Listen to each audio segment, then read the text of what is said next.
Hey students, welcome back to my channel. So already मैं जो है आपको टाइम डोमेन एनालिसिस में आरएल सर्किट में दोनों growth and decay of current करवा चुकी हूँ और आरसी सर्किट में चार्जिंग ऑफ अ कैपेसिटर करवा चुकी हूँ। तो आज का जो वीडियो है वो है डिस्चार्जिंग ऑफ अ कैपेसिटर और decay of charge in RC circuit. ठीक है, ओके। तो इसके बारे में आज देख लेते हैं हम क्या है। When the plug AC is disconnected and plug CB is connected, the capacitor begins to discharge through the resistor. The applied EMF is 0. जो applied EMF होती है इस केस में वो 0 होती है। ठीक है, और जो इसमें जो सर्किट रहेगा वो सेम वही वाला रहेगा। मैं आपको उसके जैसा बना के दिखा देती हूँ। ठीक है, तो आप वही वाला जो है कंसिडर कर लेना सर्किट। ठीक है, तो अब हम एक्सप्रेशन की ओर चलते हैं। सबसे पहले expression for charge at any instant. Charge at any instant का एक्सप्रेशन क्या रहेगा? Let Q be the charge at any instant T. हमने टाइम का कोई एक इंस्टेंट लेना है जिसको हम कहेंगे टी। ठीक है, उस टाइम के ऊपर जो चार्ज है उसकी वैल्यू हम लेंगे क्यू। क्यू जो है कैपिटल से डिनोट करेंगे ऑन द कैपेसिटर, कैपेसिटर के ऊपर। And I be the current through the resistor. I जो है वो है करंट थ्रू द रजिस्टर। ठीक है, द अप्लाइड ईएमएफ इज 0। ठीक है, अब आगे देखते हैं। The potential difference across C is given by Q upon C. जो पोटेंशियल डिफरेंस है अक्रॉस कैपेसिटेंस उसको हम क्यू अपॉन सी से डिनोट करेंगे, और जो पोटेंशियल डिफरेंस अक्रॉस है रजिस्टर के उसको हम आई आर से डिनोट करेंगे। Then since applied EMF is 0, जब अप्लाइड ईएमएफ को 0 कह दिया यानी कि यहाँ पर किरचॉफ का वोल्टेज लॉ लगेगा जो कि कहता है कि sum of all the EMFs of the system is equal to 0. Sum of all the EMF and voltage is equal to 0. यह कहता है किरचॉफ का वोल्टेज लॉ, या जिसको हम कहते हैं किरचॉफ्स लूप लॉ। ठीक है, तो हमें पता है कि हम आई जो है क्यू जो होता है वो आई टी के बराबर होता है, तो जो आई है उसको हम क्यू अपॉन टी लिख सकते हैं। ठीक है, और अगर हमने थोड़ी स्पेस के लिए या छोटे चार्ज के लिए बात करनी है तो हम चार्ज को डी क्यू लिखेंगे, और जो हमारा करंट बनेगा वो बनेगा, जो करंट बनेगा वो होगा D Q upon D T. So current आ गया I is equal to D Q upon D T.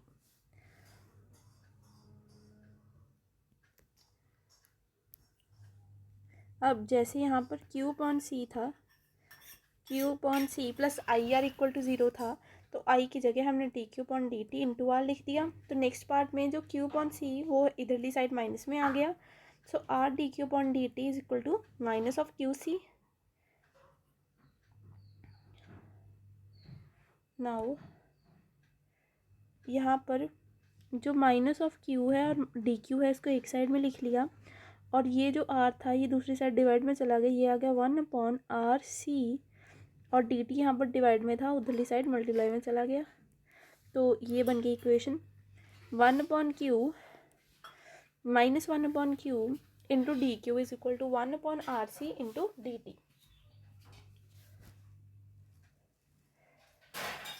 जो माइनस का साइन था लेफ्ट हैंड साइड पर हमने इसको राइट हैंड साइड पर भेज दिया, तो लेफ्ट हैंड साइड पर रह गया 1 upon Q into D Q is equal to minus 1 upon R C D T. ठीक है, अब हम दोनों साइड्स पर इंटीग्रेशन कर देंगे, इंटीग्रल लगा देंगे। तो यहाँ पर आ गया D Q upon Q, integral of D Q upon Q is equal to integral of minus integral of D T upon R C. अब यहाँ पर लेफ्ट हैंड साइड में इंटीग्रेशन लगी तो बन गया log Q is equal to minus of 1 upon R C into T plus K. यहाँ पर k is the constant of integration. अब जैसे हम बाकी आर्टिकल में करते थे, t इज़ इक्वल टू 0 करेंगे और q is equal to Q naught करेंगे, जो कि है मैक्सिमम वैल्यू ऑफ चार्ज। ठीक है, फ्रॉम इक्वेशन वन जो थी ये, इसमें हमने क्या किया,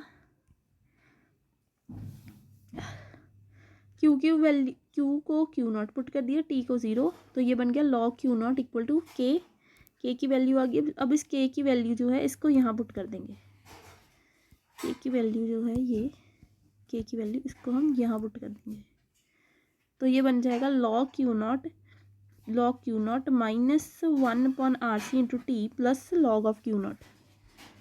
देखते हैं, लिखते हैं, ये देखिए, ये थी equation, log Q is equal to -T/RC plus k is, next part में आ गया log Q is equal to -T/RC plus log Q naught. जो ये log क्यू है और log क्यू नॉट है, ये एक साइड में चले गए और ये आ गया log Q minus Q naught which is equal to -T/RC। अब according to this formula log of a या log of m minus log of n is equal to log of m upon n। वही formula इधर लग गया, तो बन गया log of q upon Q naught is equal to minus of t upon RC। एक side में log है, अगर वो दूसरी साइड में जाता है तो दूसरी साइड में जो भी इक्वेशन पड़ी हो वो e की रेस टू में आ जाती है। ठीक है, तो ये बन गया q upon Q naught is equal to e raise to minus T upon RC। जो यहाँ पर क्यू नॉट डिवाइड में था, दूसरी साइड मल्टीप्लाई में चल गया और बन गया q is equal to Q naught into E raise to minus T upon RC। अब हमने RC को टॉप पुट कर दिया, तो ये इक्वेशन बन गई q is equal to Q naught into E raise to minus T upon tau. ठीक है, ये इक्वेशन बन गई। अब next, which is the value of charge on the capacitor at any instant T. यही है value of charge on capacitor at any instant T during the discharging. यही है चार्ज की वैल्यू जब भी कोई कैपेसिटर है, जब उसका टाइम टी है तो जो चार्ज की वैल्यू वो ये रहेगी। अब नेक्स्ट पार्ट में लिखा हुआ है time after which charge become zero. हमने वो वाला टाइम निकालना है जिसके बाद में चार्ज जो है ज़ीरो बन जाता है। When q is equal to 0, then time is equal to time approaches to infinity. Thus the capacitor will discharge completely after infinite interval of time. क्या कह रहे हैं हम कि जब हम चार्ज को 0 रख रहे हैं, ठीक है, तो चार्ज 0 हो गया, तो जो है टाइम कितना लगेगा, इन्फिनिटी। ठीक है, तो उसको डिस्चार्ज होने के लिए इन्फिनाइट इंटरवल ऑफ टाइम लग जाएगा। The decay of charge with time T in CR circuit is shown in figure. ये देखिए, ये फिगर बनाई हुई है, इसमें इसको देखकर हमें पता चल रहा है कि जब जो टाइम है 0 है जब, तो वो इन्फिनाइट टाइम ले रहा है। तो ये जो कर्व है इससे हम शो कर सकते हैं कि कैसे हम जो चार्ज है वो टाइम के साथ कैसे खुद को वेरी करता है।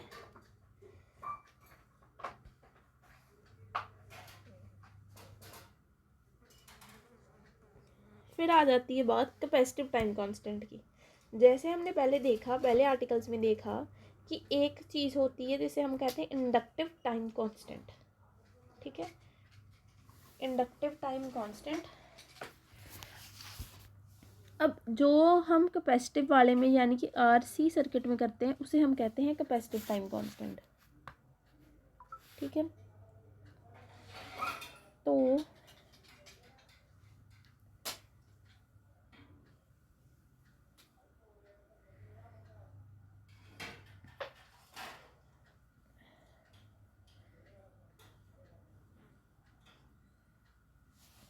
तो यहाँ पर आ गया capacitive time constant RC when time t is equal to CR। ये हम अपनी तरफ से ले लेंगे, t जो CR की इक्वल है, जो कि है capacitive time constant. From equation 3 we have, equation 3 क्या थी, अब इक्वेशन 3 थी ये q is equal to Q naught E minus T upon tau. Okay, ये देखिए हमारी इक्वेशन थी ये, Q is equal to Q naught into E one minus, sorry one minus नहीं था, equation 3 Q is equal to Q naught E raise to, ठीक है, sorry वो गलत लिख हो गया था, Q is equal to Q naught E raise to minus T upon R C, R C.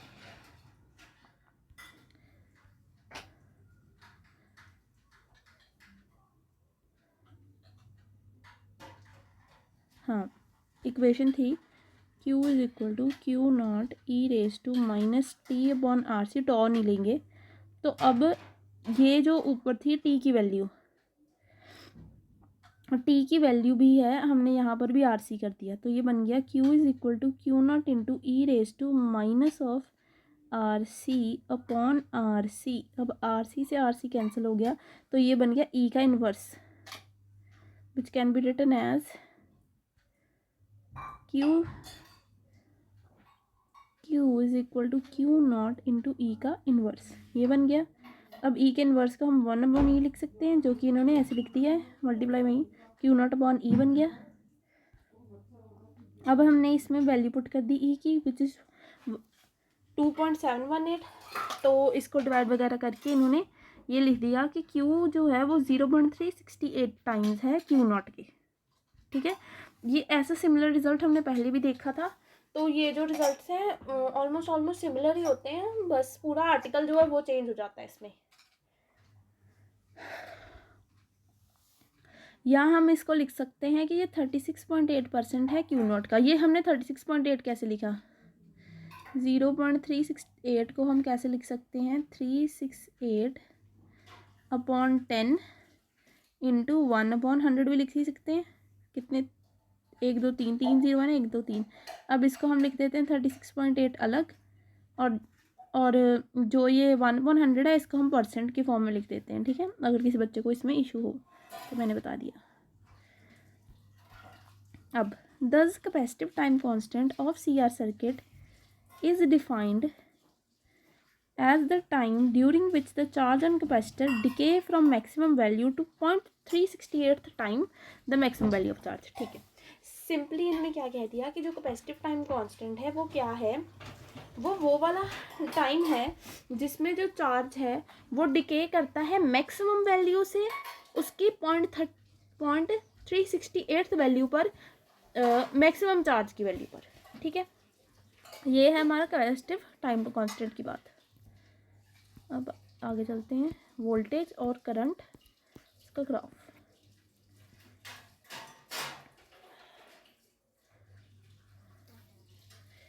अब है यहाँ पर वोल्टेज की बात।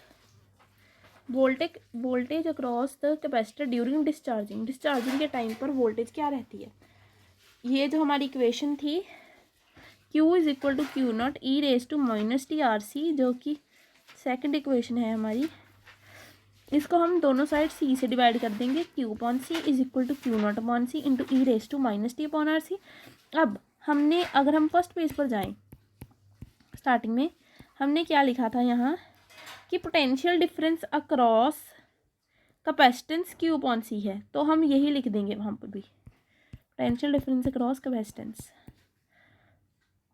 ओके, यहाँ पर पोटेंशियल डिफरेंस अक्रॉस कैपेसिटेंस को V से डिनोट किया है और Q नॉट अपॉन सी को E से डिनोट किया है। Q naught is the maximum charge divide by C is equal to E, और साथ में E raise to minus T upon R C as it is आ गया, ठीक है।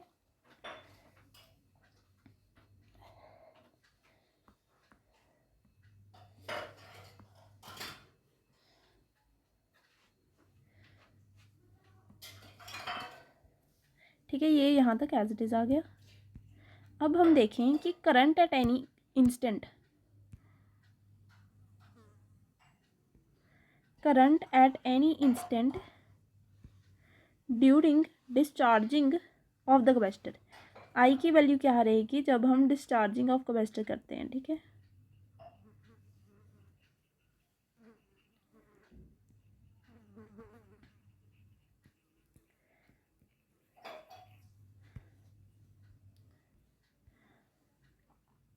अब charge on a capacitor at any instant, कोई भी इंस्टेंट टाइम के ऊपर जो चार्ज है कैपेसिटर का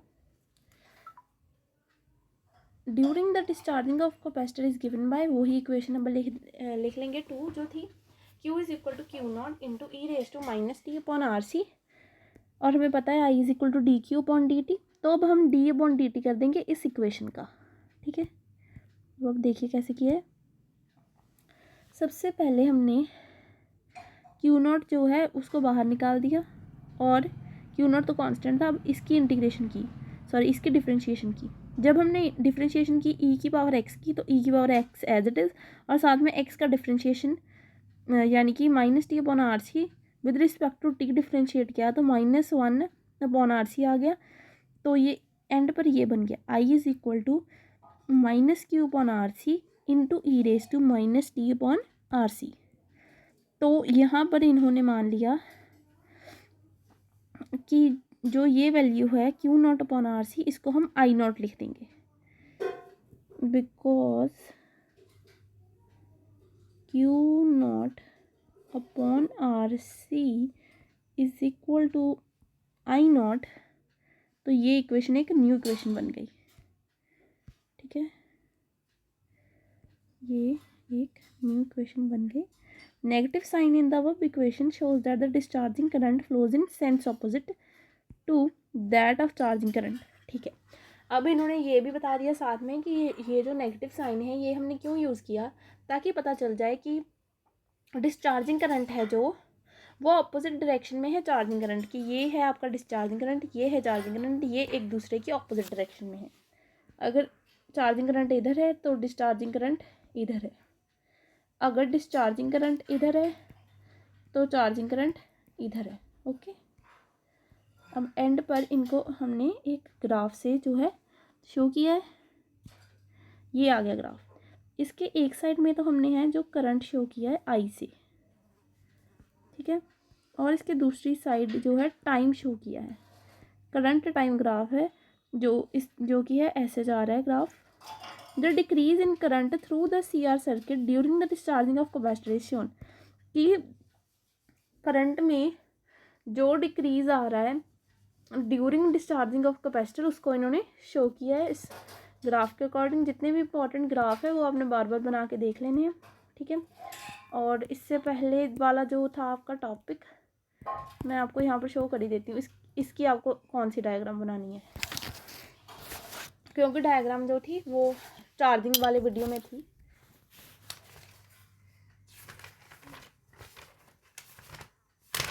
आप साथ साथ में डायग्राम ज़रूर बना लेना इसकी, डिस्चार्जिंग ऑफ कैपेसिटर।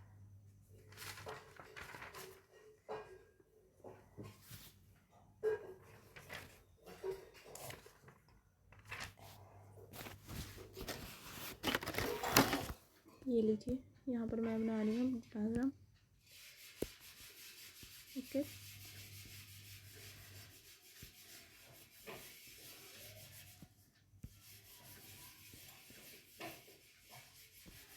ठीक है, ये जो है कैपेसिटेंस जुड़ा है क्योंकि आरसी सर्किट है ना, और ये जो है रेजिस्टेंस,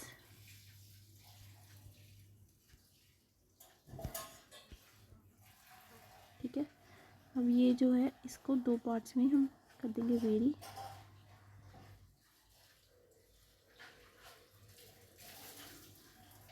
ये यहीं पर रुक जाएगा ए पॉइंट, ये यहीं पर रुक जाएगा बी पॉइंट। पिंक कलर से शो करेंगे। पिछले वाले में क्या था कि जो एसी थी वो ऐसे एसी कनेक्टेड थी और बीसी जो थी वो ऐसे डॉटेड लाइन से शो की गई थी। अब ये चार्जिंग का कॉन्सेप्ट है, अब हमने दिखानी है डिस्चार्जिंग। तो डिस्चार्जिंग के लिए हम क्या करेंगे, एसी को डिस्कनेक्ट कर देंगे और बीसी को कनेक्ट कर देंगे, ठीक है।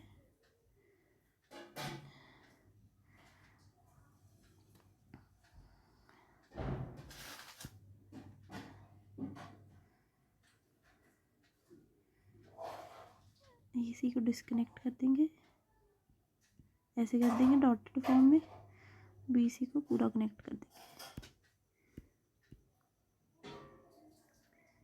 ये बन गया आपका डिस्चार्जिंग के लिए। साथ में यहाँ पर पूरा फिल कर देंगे। ये क्या शो करेगा, हमारा करंट। ठीक है, ये जो है ये लगाई हुई है ईएमएफ जो होती है। ठीक है, और बाकी तो ये सेम नहीं रहेगा। इसके साथ में नीचे आप लिख दीजिए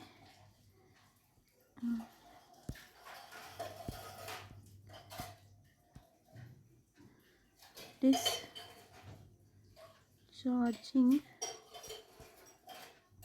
ऑफ कैपेसिटर। ठीक है, अब ये जो है डिलीट हो गया। साथ ही में स्क्रीनशॉट ले लीजिएगा, अब ये वापस नहीं आएगा क्योंकि अब डिलीट हो गया ना। ठीक है, तो यही था इस वीडियो के लिए। So thanks for watching, bye bye.